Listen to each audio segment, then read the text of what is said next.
Recording is on. Ok. Mientras, lo primero es eso, decíamos, una identificación del esquema o los esquemas, que eso se logra tanto a través de la aplicación del YSQL, como también puede ser a través del YPI, el Young Parental Inventory, que si no lo hemos visto, pero es el inventario para padres de Young, que lo que te permite un poco es clarificar ya por separado, en la relación con la mamá y con el papá, qué esquemas pudieron haberse generado. Bueno, la figura parental, ¿no? No tiene que ser biológico el padre o madre, sino la figura parental que es el equivalente a padre-madre, ¿no? Padre o madre. Entonces también se puede. Y por supuesto, la entrevista, de alguna forma, la anamnesis, la historia de vida de la persona, es lo que te da también otro parámetro. Y finalmente lo que decíamos, la parejografía, es decir, el cómo en las relaciones de pareja se ha estructurado la persona y sus relaciones, porque también en la relación de pareja es muy buen indicador de cómo, de qué esquemas hay, ¿no? O sea, la verdad es que en las relaciones de pareja es donde más vemos con claridad, ¿no? Los esquemas que son significativos que están marcando la vida de la persona. Entonces, es muy importante ahí como ver como esa parte. Pero bueno, ya una vez que tenemos identificado los esquemas, digo, también el libro de Reinventa tu vida puede ser una pauta interesante. Los pequeños test que vienen ahí pueden ser también una manera de empezar a identificar qué esquemas puede estar ahí generando la persona. Entonces, una vez que tengo todo esto, esta claridad y que de alguna forma ya vi qué esquema o qué esquemas tiene la persona, pues de alguna forma el paso siguiente es como empezar a ver cómo trabajar con estos esquemas. Entonces empezamos con el dominio 1, que es desconexión y rechazo. Y justo el primer esquema, que es el de abandono, decíamos que es uno de los esquemas más difíciles de alguna forma, porque de alguna forma es el primer esquema que se empieza a estructurar muchas veces, ¿no? Y que tiene mucho que ver con la calidad del apego que se establezca durante los primeros años de vida. Y lo mismo que en general todos los que están dentro del dominio de desconexión y rechazo son los que suelen ocurrir en estos primeros años, en la primera infancia, ¿no? Y los años del 0 al 6 son como claves para entender este dominio, porque es donde se va a estructurar muchos de los esquemas y que además, obviamente, por ser de los primeros que se encuentran, son muchas veces difíciles, ¿no? De tratar, difíciles de, de transformar, de resignificar, de que el paciente, la paciente aprenda a sobrellevar y estar con ellos sin que nubilen su capacidad de vivir plenamente, sin que le dañen tanto. Y lo que decíamos, justo como son muchos de los que ocurren en los primeros años de vida, donde lo que está funcionando primordialmente es la memoria emocional, pues recordemos, la memoria emocional es permanente, no es algo que se pueda como quitar. Lo que pasa es pues que las conexiones neurológicas más recientes, corticales, pueden contrarrestar los efectos de estas primeras memorias emocionales, pero significa muchas veces que el esquema va a estar ahí de por vida y lo que aprendemos es a manejarlo, lo que aprendemos es a contrarrestarlo, lo que aprendemos es a resignificarlo, ¿no? Sí, claro, se va haciendo gradualmente, aunque eso no significa que sigan existiendo circunstancias que disparen el esquema. Lo que sí es que yo cuando me doy cuenta ya puedo actuar de una manera más funcional desde el adulto saludable y entonces manejar ese, digamos, brote, esa sensación de abrumación que muchas veces acompaña a cuando un esquema surge, ¿no? Pero ya no hacerlo desde el descontrol, desde el no puedo hacer nada, el esquema me posee literalmente como Carl Gustav Jung lo veía, como una especie de posesión, ¿no? El complejo toma posesión y entonces es el inconsciente el que dirige las acciones del sujeto y evidentemente termina siendo muchas de estas veces catastróficas. Entonces, en esa idea, el Jeffrey Jung, no, el Carl Gustav Jung, de la actualidad plantea y dice, sí, claro, pero se puede hacer algo, podemos aprender a lidiar con esos estados del yo, si los queremos ver desde este modelo ericksoniano, estados del yo, más bien, si lo vemos así, también podemos generar el estado adulto y aprender a manejar las circunstancias que nos toque vivir de una manera distinta, ¿no? Entonces, vamos a ir viendo como un poco cómo se trata y cómo se trabaja en cada uno de los esquemas. Entonces, ¿cuál es el objetivo del primer esquema del abandono? Recordemos, el esquema del abandono se caracteriza básicamente porque la persona que lo tiene sufrió una circunstancia de abandono físico emocional, digamos que lo que generó fue un apego inestable o ambivalente o inseguro, ¿no? Como sus diferentes nombres, pero que todos hacen referencia a que la figura o figuras que debieron haber estado ahí de manera permanente para proveer el cuidado, la atención, el bienestar y sobre todo la presencia que el infante requiere durante las primeras etapas y años de vida, no estuvieron o estuvieron de una manera inconstante, inadecuada y sobre todo impredecible. Una de las cosas que escribe Bowlby y Ainsworth en su investigación es que la predictibilidad es una característica esencial en la infancia primera. Es decir, el niño, niña, el infante requiere patrones estables, predecibles. Las rutinas, rutinizar lo más que se pueda la vida del infante en estas etapas es lo más saludable, porque justamente como el sistema neurológico está en configuración, lo que le va a permitir configurarse y formarse más rápido es rutinas estables, tener horarios para todo, tener tiempos para todo, y sobre todo la rutina es saber que cuando lo requiero yo como infante, la presencia de ese otro, otra que me cuida, va a estar presente. Va a haber esa disponibilidad y esa empatía para acompañar. De alguna forma, lo que mejor garantiza de una figura de cuidado padre-madre, su, digamos, su estabilidad y que asegura la estabilidad del infante es dos cosas, ¿no? La presencia real de la persona, la disponibilidad de estar ahí y de atender. Y dos, la empatía. Es decir, la capacidad de darse cuenta qué es lo que el infante requiere en el momento que lo requiere y proveerlo. En ese sentido, esto es lo fundamental durante el primer año de vida, sobre todo, aunque en realidad de los primeros 4 años de vida es lo que debe predominar, más que la frustración. La frustración debe ser gradual, que también comparte los límites, que lo veíamos en otro dominio de las necesidades humanas. Gradualmente uno tiene que aprender a tolerar la frustración, eso así es. Pero en la primera etapa de vida, entre menos frustraciones se toleren, es mucho mejor y mucho más saludable la configuración. Justo acá lo que ha fallado en este esquema, y por eso es tan difícil, es eso, la presencia y la predictibilidad de esa presencia, ¿no? Ahí, sobre todo es eso. La persona no estaba o era imposible, impredecible saber cuándo iba a estar disponible para mí o no. Entonces, obviamente, el objetivo del tratamiento es ayudar a las y los pacientes a ser más realistas sobre la estabilidad de las relaciones. El mayor miedo de quienes tenemos el esquema de abandono, y así que lo digo con toda la experiencia de haber vivido este esquema, es el miedo a que te dejen. Es el temor a que las relaciones son impredecibles, no van a durar, la gente no va a estar ahí, la gente te va a dejar, va a partir, se va a morir, va a estar ausente, ¿no? Es una mirada muy catastrófica respecto a la posibilidad de que una relación sea permanente.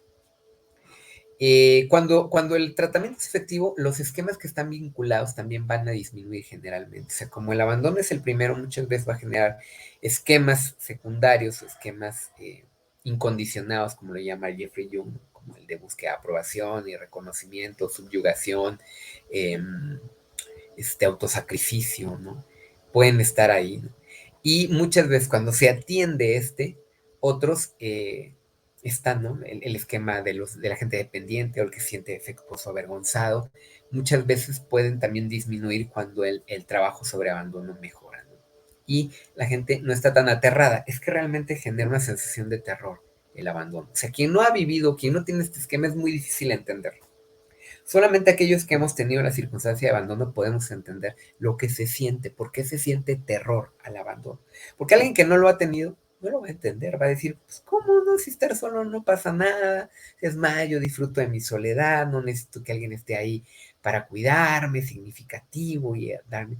Claro, pero es que justo esa necesidad fue cubierta durante la primera infancia, que es en la etapa en la que requería ser cubierta. Entonces la persona generó una circunstancia de seguridad y certidumbre respecto a las relaciones y al no catastrofizar que alguien no esté, que alguien significativo no se encuentre pegado a ti, justo porque la necesidad de cuidado, presencia, que en la primera infancia fue necesaria, fue satisfecha, entonces no queda el trauma, no queda el trauma de esa ausencia. Mientras que quienes tenemos la circunstancia del esquema de abandono, pues claro que genera un trauma, y entonces es ese miedo literal, me voy a morir si no tengo a alguien significativo a mi lado. Esa circunstancia se experimenta y es una reminiscencia de ese estado de la infancia en el cual es real. Cuando un niño o una niña se queda sola, pues lo que experimenta es el riesgo de la muerte, no es un riesgo, es una activación biológica que de alguna forma los infantes no pueden literalmente lidiar o tolerar la ausencia, ¿no? Requieren un cuidado permanente, pues somos primates desvalidos durante esta primera infancia, totalmente dependientes de ese cuidado, empatía del otro a la otra, y si no está alguien ahí que te cuide, te mueres, ¿no? Entonces, de ahí, de esa raíz biológica, se genera este miedo que perdura como adulto cuando esta circunstancia traumática se vivió y que nos hace pensar, sentir que nos vamos a morir si la otra persona nos deja. Por eso se siente tan terriblemente el abandono. La meta es que se sientan más seguros, seguras en sus relaciones para que no tengan que aferrarse, controlar o manipular. Esto es algo característico, ¿no? Va a depender un poco también del estilo de confrontación, pero en general quien tiene miedo así al abandono se aferra desesperadamente a la relación o trata de controlar para evitar ese miedo a ser abandonado o trata de colocarse en una circunstancia de víctima y manipular para esperar que el otro, la otra esté ahí siempre, ¿no? Y claro, aprender a manejar mejor en el enojo. Yo me he dado mucho cuenta de esto. La violencia, muchas veces en la relación de pareja, en realidad de raíz, tiene miedo al abandono. Porque quien se siente abandonado, abandonada, de pronto es tanto el dolor que experimenta, porque es como esta sensación de me voy a morir sin ti, que genera violencia. Recordemos que el sistema amigdálico tiene tres respuestas posibles. Es neurobiología básica, ¿no? ¿Qué cosa es? Correr, congelarse, método de la zarigüeya, o pelear. Entonces, muchas veces cuando la persona se siente como agredida, porque justo si yo siento que el abandono me va a matar, pues experimenta como agresión, como violencia. Entonces, yo reacciono, puedo reaccionar con violencia desde esa instancia infantil en la cual yo siento que me voy a morir. Entonces, si me dejas, te mato, literalmente, lo hemos escuchado y tristemente ha ocurrido, ¿no? O sea, ese es el parámetro muchas veces de quien llega a matar a su pareja porque lo quiere o la quiere dejar, ¿no? Te prefiero matar antes de que me dejes porque dejarme es el equivalente a que yo sienta que me estoy muriendo. Entonces, en esa lógica podemos entender la reacción violenta. No justificarla, ¿no? Son cosas distintas. Comprenderla, ser empáticos, empáticas con esa reacción, ayuda a comprender la dinámica y también desde el punto de vista del acompañamiento psicológico es muy necesario para trabajar con gente con temas de violencia que están conectados con esta circunstancia de abandono. No significa que sea justificable, pero significa que es comprensible. Entonces, de alguna forma, estas son las metas primordiales del tratamiento en el esquema de abandono. Preguntas, dudas hasta el momento, chicos, chicas.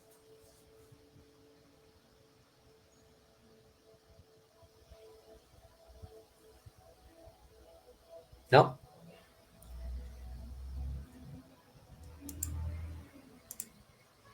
Bueno, continuando, ¿no? Con los objetivos del tratamiento. También es bien importante.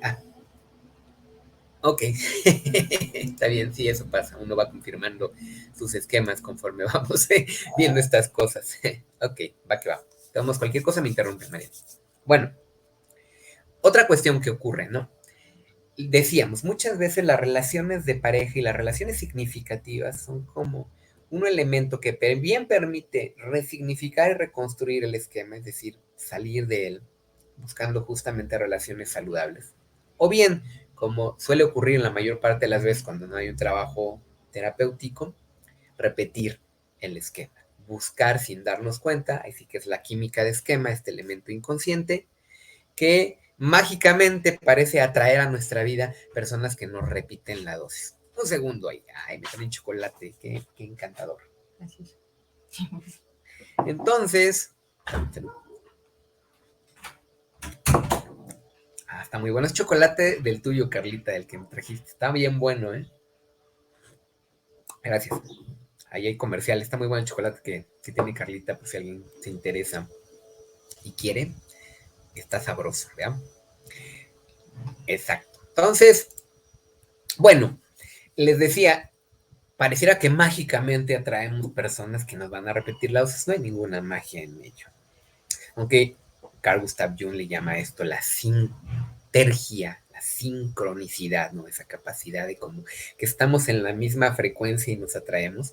Y que a nivel física es real, las partículas se atraen, las partículas que están en frecuencias similares se atraen. Esto así es, ¿no? Bueno, a nivel seres humanos es un poco más complejo, Pero esto le llama a Jeffrey Jung la química de esquema, ¿no? Que es esta capacidad de que me atraen y le atraigo a personas donde nuestros neuróticos esquemas son complementarios y hacemos clic. Y no hay nada mágico, místico en ese asunto, sino más bien es resultado de estas señales inconscientes sutiles que somos capaces de percibir en el otro, en la otra, y que nos dicen, esta me va a repetir la dosis. Se parece de alguna forma a lo conocido, ¿no?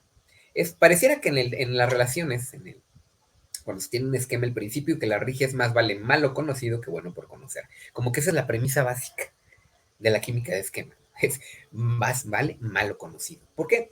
Porque me voy a fijar y me voy a sentir atraído, atraída, conectado con personas que van a parecerse a mis figuras parentales y a esas relaciones del pasado que generaron los esquemas, y yo me voy a ver compelido, compelida a acercarme a esa persona buscando de alguna forma que la circunstancia cambie, ¿no? Esto es lo que en Gestalt se conoce como el principio de cierre, no en la psicología de la Gestalt, ¿no? Sino en la psicoterapia Gestalt, ¿no? En la que crea Fritz Perls, bueno, en la que recopila Fritz Perls, y que bueno, en esa recopilación pues acude justo a este principio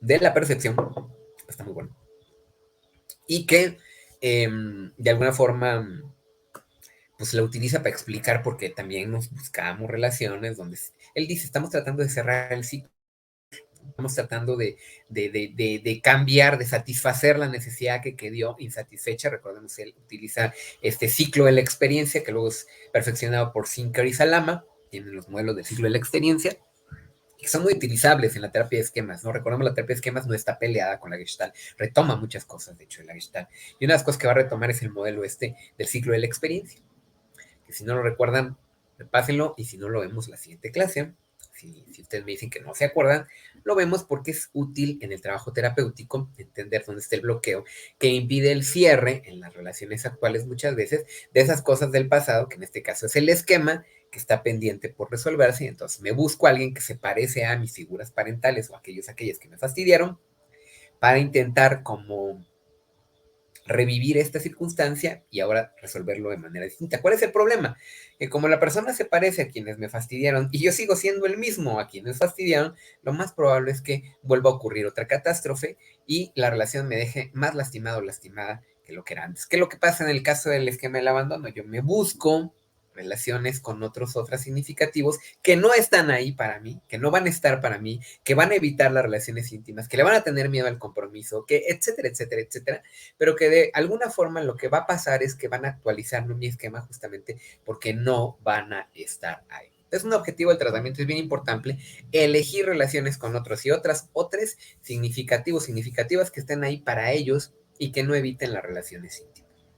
Porque también es otro tema, ¿no? Me quejo de la soledad y yo mismo evito conectar, evito estar, evito generar y crear vínculos justo para evitar el riesgo de ser abandonado o abandonada. Profe, Sí, dime. en este punto es donde digo que entra algo así como la fidelidad o la protección hacia nuestra familia, o la necesidad de no cambiar el esquema, o más bien dicho, sí la necesidad, pero también que eso implica muchas veces alejarse o empezar a ver a nuestras figuras desde otra forma, ¿no? Desde decir, ay, o sea, sí, sí la hicieron mal, no en el hecho de decirme arruinaron la vida ni nada, porque pues ya somos responsables, ¿no? Pero sí en el hecho de responsabilizarlos de lo que ellos tienen y de responsabilizarse de uno mismo. Y creo que ahí es donde yo siento que esto que manejo como la fidelidad aparece e interrumpe en este momento. Es decir, mejor repito el mismo esquema una y otra vez antes de confrontar esta situación, de tener sentimientos desagradables o de responsabilizarme y emprender el cambio, ¿no? Sí, exacto. Ese es el concepto de lealtad que en terapia sistémica se maneja, ¿no? Podemos conectar lo sistémico muy bien con todo lo que es la terapia de esquemas, ¿no?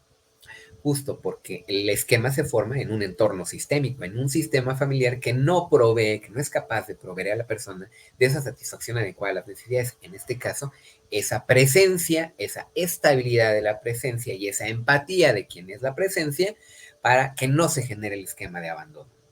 Entonces, claro, como yo crecí en un entorno sistémico que tuvo no esa capacidad, sino que justo generó el esquema, al mismo tiempo genera la lealtad, ¿no? Que es como tú dices, esa dificultad para, en primer lugar, yo separarme del entorno familiar, ¿no?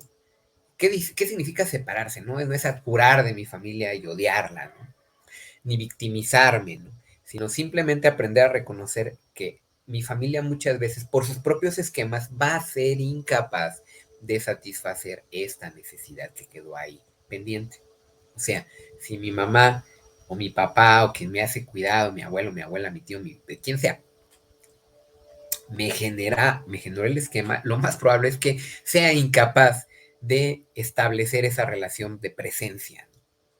Y justo una de las partes que daña el esquema es como la necesidad quedó ahí abierta, como la gestalt quedó inconclusa. Yo voy a tratar todo el tiempo, estar tratando de que mi mamá o mi papá o la figura satisfaga esa necesidad. Eso lo platicábamos ayer en la clase, ¿no? Cómo se ve ya en algunos de sus pacientes este aferre, este apego malsano, digamos, a las figuras familiares, justo en este intento de que si soy buena hija, por ejemplo, nos ponía ahí por ahí Mariana, si logro satisfacer la expectativa de mi familia, entonces me van a querer o entonces van a estar ahí disponibles para mí.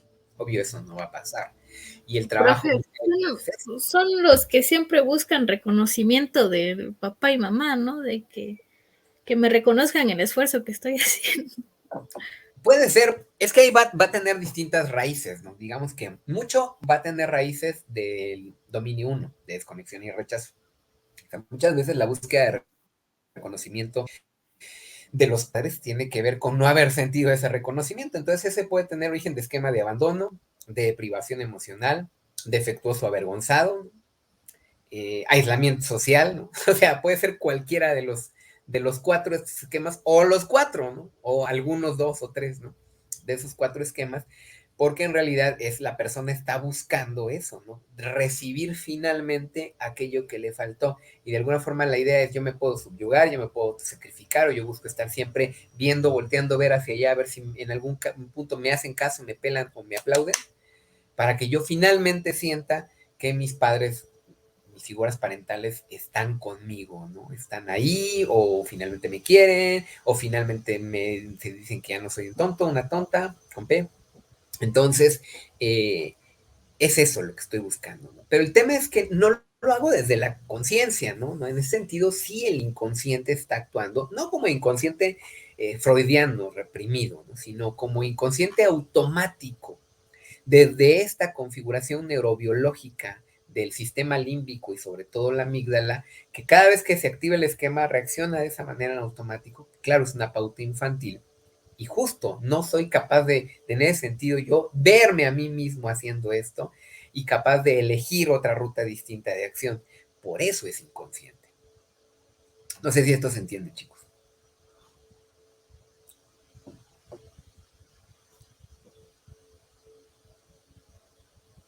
¿Dudas?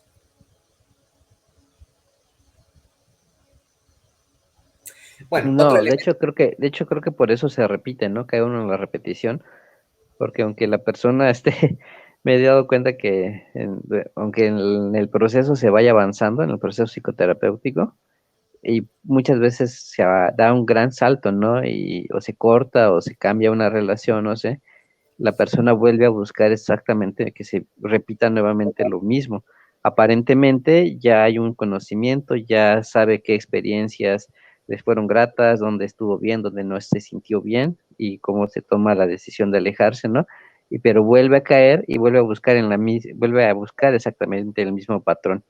Tal vez ya lo hace un poco más consciente, tal vez ya no sea de la misma forma, pero sigue el automaticismo ahí marcando como que, yo lo veo también como condicionamiento, el condicionamiento eh, que en esto que se crea la misma estructura de aprendizaje y que de alguna de otra forma sigue actuando la persona como estímulo-respuesta, ante tal estímulo ella responde y entonces vuelve otra vez a repetir y es bien difícil que la persona llegue a caer en la conciencia, aunque ya haya trabajado todo esto. Por eso se llama esquema, ¿no? Por eso le llama esquema Jeffrey Jung a todo esto. El esquema comprende justo todos esos automatismos, ese condicionamiento, esos esquemas cognitivos, corpomentales, conductuales, emocionales, sentimentales, imágenes y recuerdos. Todo eso es el esquema, que justamente son pautas que se repiten incesantemente y que evidentemente impiden que la persona haga un cambio en su vida y que por tanto obtenga resultados diferentes. Ese es el tema de los esquemas y por eso es tan importante el trabajo terapéutico con esquemas una vez que hemos detectado que algún paciente los tiene. Obviamente muchos pacientes, muchas pacientes los tienen. Bueno, continuando. Otro objetivo del tratamiento del caso del esquema del abandono es que sean capaces, obviamente las personas pacientes, de estar a solas durante largos periodos de tiempo sin sentir ansiedad o depresión y sin tener que llegar inmediatamente y buscar conectar con alguien. Esto es algo típico, ¿no? En las personas que sufren el esquema de abandono, que hemos tenido el esquema de abandono, que lo tenemos, el tipo de conductas acting out que vamos a ver es el de no tolerar la sensación de soledad. Recordemos, ¿no? La soledad es un estado de ánimo más que sea real, pero es esa sensación de no tener a alguien significativo al lado, genera una serie de conductas acting out que suelen ser muy disfuncionales, ¿no? Que pueden ser desde el buscar desesperadamente tener una relación de pareja todo el tiempo, es de esta gente que pasa de relación en relación en relación, que no deja pasar ni una semana y ya está buscando un novio, novia, pareja, amante, amigo, lo que sea, ¿no? Cuate con derechos, para no afrontar la sensación de soledad. O bien que se enfiesta para no sentirse solo, se droga para no sentirse sola, ¿no? Justamente son este tipo de conductas de no tolerar. Y claro, cuando sí da, o sea, cuando ocurre, ya bien sea porque la persona no puede evitarlo, porque de pronto la persona dice, voy a hacer el esfuerzo y no voy a estar con alguien más, lo que muchas veces genera es ansiedad y depresión. Es decir, la ansiedad y la depresión son los síntomas, por así decirlos, de esa incapacidad que tiene la persona de lidiar con la sensación de soledad. No sé si esto se entiende, porque es bien importante, chicas, chicos.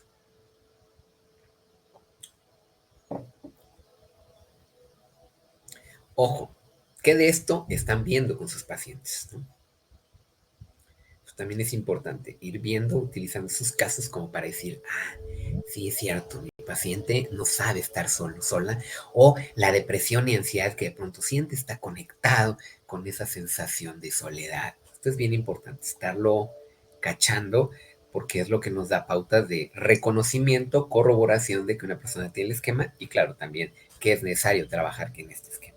Entonces, ¿dudas? Sí, sí, creo que es muy importante como que darse cuenta de esto, de cómo vive la persona, o cómo va saltando de relaciones en relaciones, ¿no? Porque muchas veces el esquema no es tan fácil, yo siento que no es tan fácil de detectar porque a veces las personas dicen, no, es que mi papá sí estuvo toda la vida conmigo, no, es que si mi mamá sí estuvo toda la vida conmigo, o inclusive, no, es que hasta mis abuelitos me estuvieron cuidando, pero muchas veces está la presencia física, pero está la ausencia emocional. Entonces, de esto es de lo que no se reconoce y también aquí creo que se crea el esquema de abandono, porque si está la figura, bueno, más bien dicho, está la persona, pero no está la figura. Y, y entonces, sí he notado esto de que una de las dos personas que atiendo termina una relación y está buscando otra. Y a eso me digo, mucha gente lo ve como que, ay, qué chido, porque su seguridad. Yo digo, no, qué chido, no tanto, porque no se ha dado el proceso precisamente en este ciclo de la experiencia, de completar, de cerrar este ciclo, de entrar en reposo y continuar, ¿no? Hacia la nueva experiencia. Exacto. Nunca se permite el reposo, nunca hay, justo se salta esa etapa, ¿no? Va abriendo y abriendo ciclos. Y claro, cada vez la falta, diría Lacan, es mayor, cada vez la falta se abre más, podríamos decir, la falta va creciendo, justo porque no permito ese proceso de cierre y de reposo necesario en toda relación significativa cuando se termina, ¿no? Entonces lo que hacemos es incrementar cada vez más la necesidad, ¿no? Justo, que esto es lo que en la Gestalt plantea Fritz Perls, ¿no? O sea, es justo, cada vez que repetimos estas cosas, la necesidad se va haciendo cada vez más grande, la presión más grande y la sintomatología más grave, ¿no? También. Entonces, de alguna forma, esto lo vemos claramente en los esquemas y, por supuesto, por eso es tan importante lidiar con la sensación de soledad, porque además pasa otra cosa, ¿no? Que cuando uno empieza a trabajar con el esquema del abandono y hacer las cosas que toca hacer, digamos, la sensación de soledad se minimiza, disminuye, se vuelve manejable de alguna forma. Empieza uno a darse cuenta que estar sola, solo, no es ni terrible, ni catastrófico, ni significa la muerte, ni el infierno, sino es un estado más emocional que además podemos aprender a disfrutar, a controlar, a sacarle provecho. Y cuando eso empieza a ocurrir, mucho disminuye el esquema como tal, ¿no? Que es una de las metas del tratamiento, ¿no? Y justo, la vía muchas veces por la que esto es posible es la relación terapéutica. Es aquí donde el peso de la relación terapéutica crece exponencialmente frente al modelo cognitivo-conductual tradicional, donde esta parte juega un papel más bien accesorio, ¿no? Y aquí es más bien central. Por eso le decía, aquí la terapia centrada en la persona, que es parte del proceso formativo de Jeffrey Jung, entra en juego, ¿no? El terapeuta, la terapeuta se vuelve una figura significativa, se vuelve esta presencia disponible, capaz de estar realmente para él y para ella, que va a ser la base que le va a permitir reestructurar su propio self. Eso es de alguna forma lo que se está buscando con la relación terapéutica y por eso tiene tanto peso. Yo me quedo pensando y es curioso, ¿no? Cuando yo empecé a estudiar terapia centrada en la persona fue justo por mi terapeuta. Fue justo porque encontré una relación terapéutica con una mujer, que además yo tenía un boletote de abandono, curiosamente más con las mujeres que con los hombres. Es bien interesante, ¿no? Por eso esto de cómo el sesgo de género naturaliza la ausencia masculina, sí es un factor social a tomar en cuenta, ¿no? Por supuesto que el que no tengas presencia masculina sí marca, ¿no? Pero marca mucho más las ausencias de la figura más femenina justo por el rol asignado a las mujeres de cuidar, de ser las madres y la figura de madre sobreinflada que tenemos en nuestra cultura.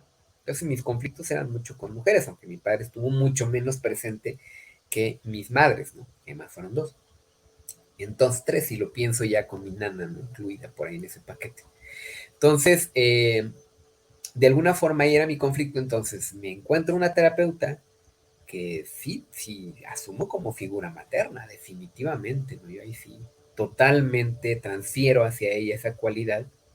Pero como ella es terapeuta centrada en la persona y a pocas personas he conocido más amorosas en el proceso terapéutico que a ella, pues sí me ayudó un chorricísimo. Fueron 2 años de terapia que a mí me hicieron muchísimo bien porque me permitieron como sanar mucho de esa angustia, de esa sensación catastrófica de no tener a nadie que estuviera ahí disponible, ¿no? Ujú. Digo, Aparte ajá, que en esto del rol de género, pues la ausencia materna es fuerte, muy fuerte, porque pesa más, porque es la que en el sistema da el cariño, da el afecto, da la comprensión, da el alimento, da el calor. Entonces, si es una madre fría, pues obviamente que crecemos con algunas carencias emocionales tremendas. Otra cosa que me hace ruido, profe, es el cómo vive la soledad la persona. Porque bien, en tratamiento puede decir, sí, ya estoy como que aprendiendo y disfrutando de mi soledad, pero bueno, ¿qué está haciendo en su soledad? Yo me he dado cuenta de que a mí me ha pasado de que a veces me pierdo en un videojuego, me pierdo en una serie, me pierdo en algo, y entonces digo, ay, qué chido me pasé mi soledad. No, lo que hice fue evitar mi soledad. actinente. Ajá, exacto. Entonces también me quedo pensando, o sea, yo soy de las personas que digo, estando solo soy feliz. Sin embargo, tengo una hija y conseguí a alguien que me dejara a una hija con el que tengo una responsabilidad constante y todo el tiempo está conmigo, ahorita. Eh, entonces, es como que sí, es darse cuenta que a veces el discurso de disfrutar la soledad lleva una trampa en la que los psicólogos podemos caer, ¿no? esta persona sí está trabajando su esquema de abandono y a la mera hora se está engañando a sí misma y nosotros nos estamos comprando el engaño también. Sí, ese es el tema, ¿no? Como tú dices, muchas veces la estrategia de evitación, si es el estilo de confrontación que el paciente puede tener, pues muchas veces eso es hacer cosas que le alejen momentáneamente del sentimiento de soledad, ver series, jugar videojuegos, hacer cosas en general que le eviten el tomar conciencia de ese estado de soledad y lidiar con ese estado de una manera distinta, diversa, más saludable. Claro, tampoco significa esto, que eso es también donde hay que tener cuidado, que la persona aprenda a estar sola en el sentido literal de la palabra, porque eso humanamente tampoco es saludable. No somos una especie solitaria, somos una especie gregaria social y por ende toda la vida requerimos, es una necesidad humana, los vínculos sociales. Eso es normal, o sea, no es que querramos estar solos, no es necesitamos estar con otros y otras. En realidad también tiene mucho que ver con cambiar la naturaleza del vínculo, no es no vincularte lo que voy a buscar en una circunstancia de salud, ¿no? No es esta idea de, estás solo y solo te vas a morir y hay que aprender a estar solo. Como mucho el marketing, coaching que hay ahorita, ¿no? Que ese discursito, ¿no? De no necesitas de nadie, ¿no? No, eso es toda una falacia y es más bien parte del etos capitalista que estamos viviendo, que nos está haciendo mucho daño. Precisamente vemos culturas como la hindú, las orientales, la china, la japonesa, que se lo está llevando pifas a la gente, justo porque lo que les están diciendo es eso. Están solos, necesitan aprender a estar solos, no deben conectar con nadie, no necesitan conectar. Y no es cierto, ¿no? Por supuesto, es una base biológica, evolutiva, y si algún punto llegase a cambiar eso, tendrían que pasar varios miles de años para que esto ocurriera. Entonces es muy difícil, ¿no? Pues más bien es todo lo que hemos logrado como especie, lo hemos hecho justo porque somos una especie social, y si le quitamos ese factor a nuestra especie, nos lleva al carajo, ¿no? Entonces, no funciona por ahí. También es eso, más que decir está solo, está sola, es la calidad de los vínculos humanos ha cambiado en tu vida. Es decir, ¿cómo estás con ese estar con otros y otras? Y qué tanto, en el caso del esquema del abandono, ese estar te permite verdaderamente compartir, verdaderamente crear vínculos con las personas que estén disponibles para estar y cuidarte. E igualmente tú también estar disponible para estar y cuidar a los otros y otras. De eso se trata cambiar el esquema, más que simplemente decir, yo ya puedo estar solo, porque eso no es cierto, no podemos estar solos, ¿no? Pero también está otra parte, ¿no? O sea, ni creo vínculos nuevos más que con mis series de Netflix y mis videojuegos, ¿no? Que esos no son vínculos, se ha dicho de paso, ¿no? Porque no hay esa relación dialéctica, dialógica de ida y vuelta, ¿no? Y no solamente es de un lado, ¿no? Entonces, ahí no hay tal cual, ¿no? Si yo me la paso jugando videojuegos o viendo porno o viendo series o lo que sea, pues bueno, nada más estoy evitando, literal, conectar con esa sensación, ¿no? O sea, realmente no es como que diga yo es que necesito aprender a estar en estado de soledad y irme a vivir a un hoyo en la montaña, ¿no? Porque eso tampoco es sano, sino que más bien es eso, qué tanto he modificado mi capacidad de crear vínculos humanos estables, reales, profundos, de presencia y empatía, que me eviten justamente este sentirme solo, sola. No sé si esto se capta por ahí, David. Sí, me recuerda mucho a lo que también le decía a la persona con la que estoy trabajando, del hecho de que le decía, ¿tú qué necesitas de la relación? Y si tú puedes pedir eso de la relación, y si no está, ¿qué vas a hacer? Si no está eso que tú necesitas. O si puedes recibir lo que estás pidiendo. O sea, también son esas otras cosas que involucran precisamente el estar, porque ya me queda claro, o sea, si yo estoy en una relación donde no está, ahorita con lo que nos decía de la gestal, pues la necesidad se va incrementando y se ve como la parte neurótica se va haciendo más complicada, pero a la vez es uno mismo el que se va nutriendo en esa situación. Y entonces sí, el ver que también esta situación de conveniencia para ambas partes es algo importante que marca creo que una relación para poder salir de estas estructuras de abandono, ¿no? sea que yo sí debo de pedir y sí debo de tener, y si la persona que está también me lo debe de dar, lo pongo así en un debe, porque si no está, pues también sería algo como que dañino para mí, no que se lo pueda exigir, pero que sí pueda cambiar de persona y buscar por otro lado. Sí, no es la obligación, digamos, del otro o la otra estar disponible para ti y ser empático, pero sí es una necesidad tuya, en ese sentido sí vale como pedirla y si no te la dan, pues decir, bueno, pues con permiso, muchas gracias, ¿no? Porque no voy a estar en una relación donde no reciba esa presencia y esa empatía que es parte fundamental de la relación humana nutricia, ¿no? De eso se trata en realidad, ¿no?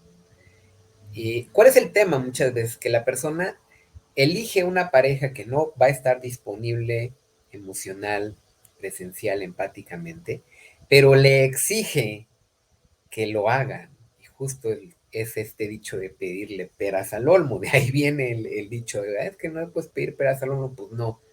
Por mucho que tú pidas, exiges, obligues, presiones, ruegues, lo que sea, si la otra persona no tiene esa capacidad o ese deseo, porque también es una cuestión de elección, pues ya fue. Solamente lo que va a pasar es que se va a ir incrementando la necesidad y la gestalt, si lo queremos ver desde ese concepto, se va haciendo cada vez más grande, ¿no? Bueno, y lo que decíamos, en este sistema, en la terapia de esquemas, la figura del terapeuta va a ser esencial en este y en todos los esquemas, porque es una figura que va a ser, que va a brindar el espacio de reconfigurar el horizonte de relaciones.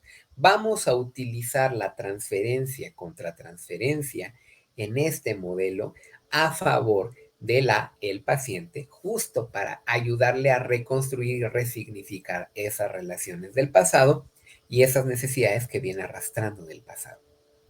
No es malo en ese sentido, ni es negativa la transferencia. Y la contratransferencia, pues debe construirse precisamente desde yo terapeuta como la capacidad suficiente para crear esa reparentalización que le ofrezca al paciente esas necesidades de las cuales carece. Es decir, yo sí necesito poder querer, poder cuidar, poder apapachar, poder poner límites, poder disfrutar, poder jugar con mi paciente, si quiero ser un terapeuta o una terapeuta efectiva o efectivo. Y es ahí donde viene esa parte del mucho el trabajo personal en terapia de esquemas, pues para aprender a ser flexible, en primer lugar, e identificar esas necesidades y aprender a jugar ese rol que la persona requiere para sanar justamente esas carencias. No sé si esto también se entiende, que es muy importante, chicos, chicas. Oye, profe, aquí tengo una duda. En la Ah, reparentalización, pues tengo una persona que va adolescente y una persona adulta. Siento que esto me tiene una exigencia distinta, que no puedo claro. intentar ser la misma persona. Entonces, tal vez en alguien adulto necesita más esta parte de mi experiencia, pero en la parte más adolescente necesita más mi presencia, sin que inclusive mi experiencia no salga tanto. Como adolescente, lo que requiere el adolescente es configurar su identidad distinta de la de su sistema familiar. Es la oportunidad en realidad que te da la vida de sanar muchas de las heridas y muchas de las carencias de tu sistema familiar. Si se aprovecha bien, la adolescencia puede ser una etapa de mucha riqueza y mucha oportunidad. El tema es que nuestro sistema les aprovecha terriblemente, volviéndola simplemente un nicho de mercado, ¿no? Triste. Pero bueno, ya adolescentes que tengo en terapia, a mí se me da muy bien trabajar con adolescentes, justo porque se me da muy bien como no ponerme como figura parental de autoridad, ¿no? Sino más bien como un poco yo me he dado cuenta del papel con las adolescentes, los adolescentes va a ser como, sí, voy a ver primero, claro, ¿no? ¿Qué es lo que viene arrastrando? Porque pues, primero es eso, ¿no? ¿Qué necesitas?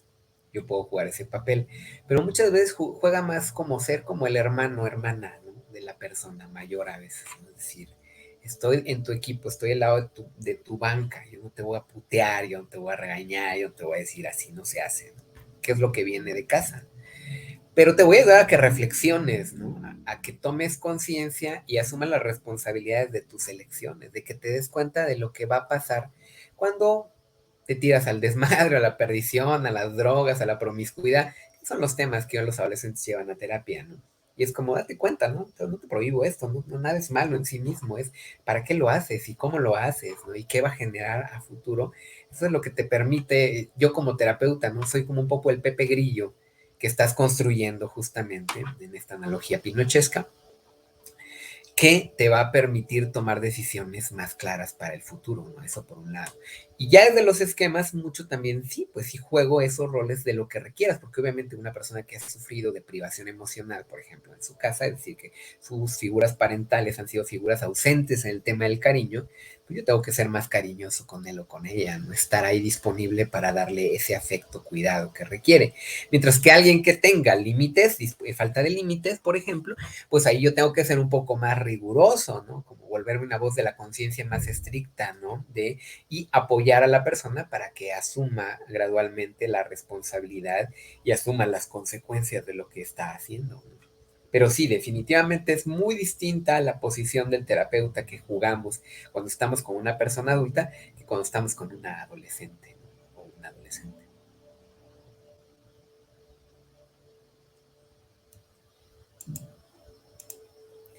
Sí, profe, Bueno, muchas gracias. de nada. Continuando con las estrategias del trabajo terapéutico. Las estrategias cognitivas, recordemos que se trabaja en dimensiones cognitivas, emocionales, relacionales, y se debería trabajar, aunque no esté el protocolo todavía, pero no está mal incluirlo, también en las psicocorporales, ¿no? Un poco las corazas, ¿no? Y los bloqueos, ¿no? Las estrategias cognitivas se centran en la percepción exagerada del paciente, que otras personas eventualmente los van a dejar o morir. ¿No? O sea, esta idea de nada dura, todo es fugaz, ninguna relación vale la pena, todos te van a abandonar, te van a usar, te van a tirar, etcétera. Esto en el caso del esquema de abandono es como lo que está más presente. Es como lo que suele ser primordial ahí en esta interpretación. Justo es la pauta cognitiva, es el sistema de creencias, son las creencias centrales, diría Aaron Beck, Judith Beck, ¿no? Que están ahí sosteniendo el esquema. Entonces es bien importante el trabajo cognitivo justo para demostrar que estas son conjuntos de ideas irracionales, diría Ellis, o distorsiones cognitivas, dirían los Beck, que de alguna forma estorban una vida distinta, pero al mismo tiempo favorecen que este esquema esté ahí cíclicamente reinventándose. Por eso es tan importante también en las primeras etapas que la persona, el paciente entienda esto de los esquemas, entienda su trampa vital y sepa, sí, ya sé, esto es trampa vital, ya sé que cuando pienso esto, estoy ahí empujando, fortaleciendo, reforzando mi trampa vital. Y por eso es bien importante que aprenda a ver cognitivamente el mundo en términos más flexibles, menos rígidos y menos sobregeneralizantes que lo que suele ocurrir en estas estrategias cognitivas que tienden al riesgo, y más que al riesgo, el casi destino que es de siempre voy a estar solo, a mí nadie me quiere, a mí nunca nadie me va a querer, yo nunca voy a encontrar una relación estable, esas cosas que nos decimos internamente y que generalmente lo que hacen es generar mucho malestar y fortalecer mucho el esquema. Recordemos además que la interpretación sesga el mundo, es decir, lo que yo pienso aparece más evidentemente frente a mí que cuando no lo pienso. Segundo punto, muy importante, los pacientes aprenden a dejar de catastrofizar acerca de las separaciones temporales de personas importantes. Muchas de las cosas que vemos en quien tenemos el esquema de abandono es que nos da mucho miedo cuando alguien, aunque sea momentáneamente, se aparta de nosotras. Si una persona sale, se va de fiesta, se va de vacaciones, se va a otro lugar, ya digamos a otro país, es una sensación espantosa, ¿no? Cuando se tiene el esquema, porque uno piensa que ya nunca va a regresar, que nunca va a estarse ahí, que nunca vas a volver a verle, ¿no? Son cosas con las que se tienen que lidiar, aprender a lidiar justamente, como a dejar de catastrofizar y a darte cuenta de dónde viene, de cuál fue el motor que empujó esa circunstancia. Durante mucho tiempo me da mucho miedo de niño, yo digo, ahora ya eso lo topé ya una vez que estaba yo en terapia, justo en esta terapia con mi maestra digamos, terapia centrada en la persona, me di cuenta de una cosa muy interesante, ¿no? Que me daba pánico, toda la niñez me dio pánico cuando mi mamá de trabajar no regresaba temprano. Me daba una angustia, me daban ataques de ansiedad, en ese momento yo no lo sabía, por supuesto, y además todo me lo guardaba, nunca nadie se daba cuenta. Pero yo vivía con ansiedad cada vez que llegaba tarde porque estaba yo esperando que ya no, y me empezaba a imaginar cosas catastróficas, que algo le pasaba, que se moría, que se accidentaba, que cualquier cosa que incrementaba toda esa angustia porque pensaba que no iba a regresar. Me llevó mucho tiempo en terapia darme cuenta de cuál era la razón, porque decía, pero ¿por qué siento esto si mi mamá, por un lado, sí es cierto que fue como alguien muy inestable, pero siempre regresaba? Pero fue hasta que topé un día con un recuerdo ahí que fue traumático, digo, en su momento, y mucho tiempo yo no lo asocié, ¿no? Hasta que lo conecté, que fue justo la noche en que mi papá me abandona, no se va, ¿no? Y tenía como 4 años, 3, 4 años. Tengo el recuerdo ahí vago, pero sí me acuerdo de que se fue y jamás regresó. Y eso generó ese miedo después que me acompañó de si este se fue y jamás regresó, pues también mi mamá se puede ir y jamás regresar, ¿no? Pero fue hasta que hice esa asociación, con esa conexión, que empecé a decir, ya sé de dónde venía esa ansiedad y de dónde luego todavía, porque todavía me ocurre, ¿no? Que de pronto alguien se ausenta y tarda y no sé, y empiezo a sentir malestar, ¿no? Ya, digo, ya lo sé y digo, ya sé dónde viene, ya sé por ahí, me puedo tranquilizar, pero la respuesta primera que está es la del esquema, ¿no? La de empezar a sentir angustia y ansiedad, aunque ya pueda manejarla desde una perspectiva ahora, desde el conocer mi esquema y decir, a ver, respira y relájate. Pero esto es bien importante porque eso es lo que permite dejar de sentir tanta ansiedad. Además, las estrategias cognitivas se centran en alterar la expectativa irracional del paciente de que las personas que son importantes para ellos deben de estar infinitamente disponibles. Esto también pasa. Muchas veces, justo para evitar sentir nuevamente la soledad, la gente nos podemos volver, quienes tenemos este esquema, sumamente encajosos, empalagosos, ¿no? Estar encima del otro, la otra todo el tiempo para asegurarse que no te va a dejar, no me agarro como sanguijuela a la otra persona para tratar de oponer toda la energía y resistencia a la posibilidad de que se marche. Y claro, también nos volvemos sobredemandantes con la persona. Lo paradójico del asunto es que muchas veces caer en esa sobredemanda y en ese deseo de control y de estar ahí pegados es lo que muchas veces ahuyenta a las relaciones y empuja al otro a la otra y que termine soltando, si sácate de acá, no puedo con tanta presión o tanta exigencia. Por eso es bien importante trabajar en empezar a cambiar ese parámetro de que si alguien me ama, tiene que estar todo el tiempo conmigo y tiene que estar todo el tiempo disponible para mí. Que esa sobreexigencia muchas veces resulta contraproducente, pues, para esta circunstancia. Los pacientes aprenden a aceptar que otras personas tienen el derecho de fijar límites y establecer un espacio para ellos, que esto va pegado al anterior. Es decir, también la otra persona, por mucho que te ame, no va a estar o tiene que estar ahí 24/7. Esa es otra cosa. Cuando eras bebé, claro que sí requerías a alguien 24/7, ¿no? Sí. Y por eso, cuando no estuvo, eso generó como una lesión muy grande que está presente y que se activa cada vez que alguien se marcha o se aleja, aunque sea un poco. Ahí es aprender a reconocer que ya no eres un bebé, una bebé, y que entonces no requieres cuidados 24/7 y que puedes lidiar, tolerar con que la persona tenga sus propios espacios, sus necesidades, sus límites, sus actividades, pero que lo importante es que haya también esos espacios de compartimento, de cocuidado, de copresencia, de empatía mutua, que son lo que permiten y construyen la salud y la parte nutricia de una relación de pareja. Es como ese balance entre estar y soltarse, no es unir y venir, lo que de alguna forma caracteriza una relación de pareja que sea flexible y que aspire a ser más saludable, ¿no? Entonces, esto también es bien importante. ¿Se entiende esta parte, chicos, chicas?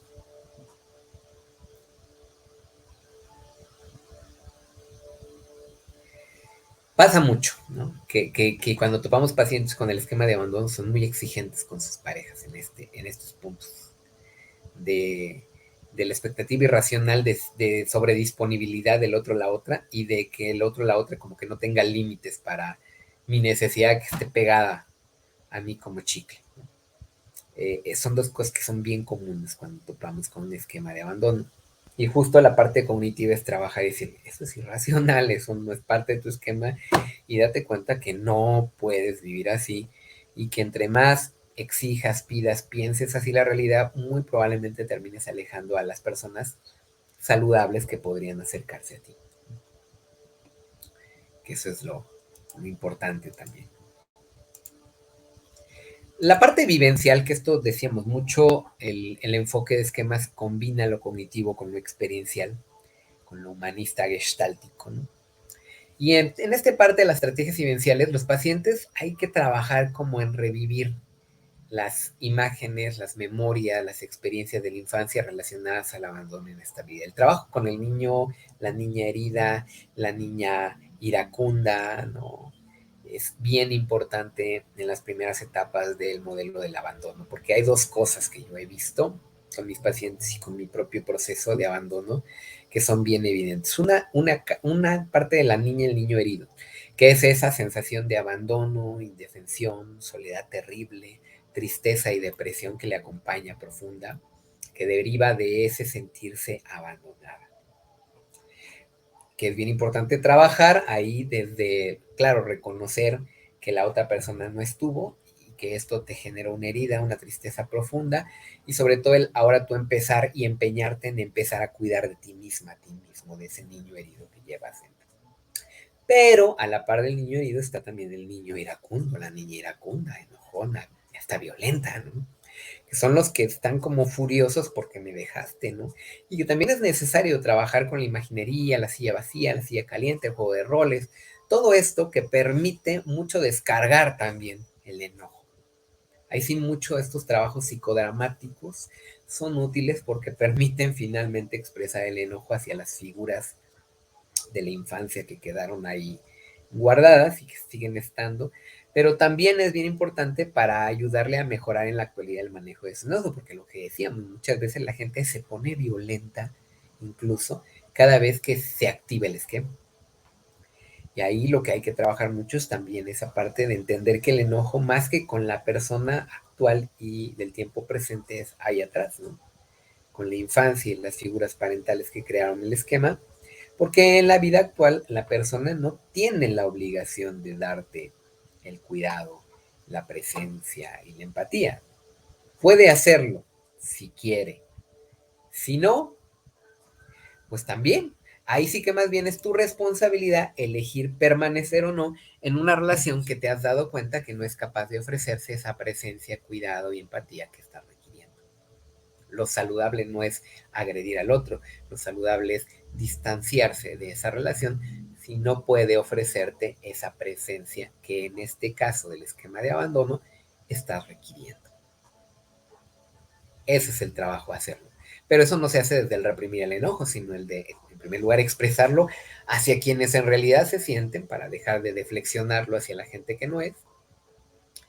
Y en segundo lugar, entendiendo, ¿no?, que las relaciones actuales no es tu papá o tu mamá, tu relación de pareja, tus amigos o tus amigas, y que no es su responsabilidad el tener que estar ahí. Que claro, tú puedes pedir que estén, no quiero que estén, no quiero gente que esté. ¿No quieres? Bueno, pues yo tomo distancia, yo puedo decir, no voy a quedarme en una relación que me está replicando lo que viví en la infancia y me reactiva el esquema. Y por eso es bien importante aprender a poner distancia de esas relaciones, de toda relación que te reactive el esquema. No sé si esto se entiende por ahí.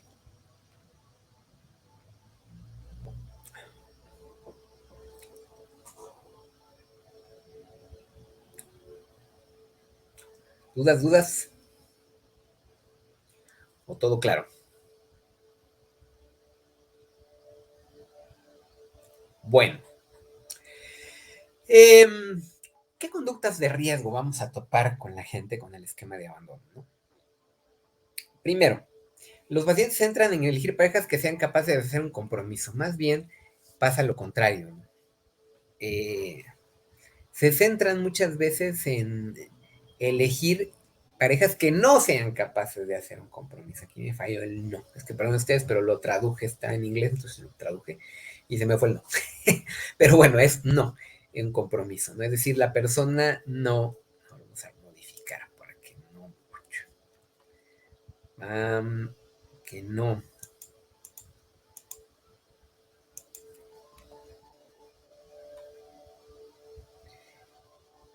centran en elegir huesos. Más bien es esto, más, no, sí está bien, esquema y cola, perdón ustedes, es que como yo lo traduje, ahí está. No, sí. Lo que hay que trabajar es esto, más bien, que la persona sea capaz de elegir. Porque tradicionalmente lo que vemos es que no lo hace. Que muchas veces cuando uno ve la parejografía, y por eso es importante hacer como la reflexión, el recuento, digamos, de las relaciones pasadas de pareja, y darse cuenta que tanto ha buscado personas que son incapaces de comprometerse, pues bueno, decir, ahora busca a alguien que sí sea capaz de ofrecerte esa presencia, ese compromiso, esa empatía, ese cuidado que requieres. Pasa una cosa interesante justo por la química de esquema. Mucho la gente va a sentir, sobre todo al principio, que quien sí está disponible para dar cuidado, presencia y compañía, no le resulta atractivo o atractiva. Es todo un tema, ¿no? ¿Por qué es esto? Sí, pero es que no me gusta mucho, es medio aburrido, aburrida. Ahí le empiezan como a buscar defectos y peros, digamos, a la persona que le ofrece mayor estabilidad. Alguna vez platicamos que en esto del la parejografía, lo que recomienda Jeffrey Jung es como tener cuidado cuando una gente te genera demasiada química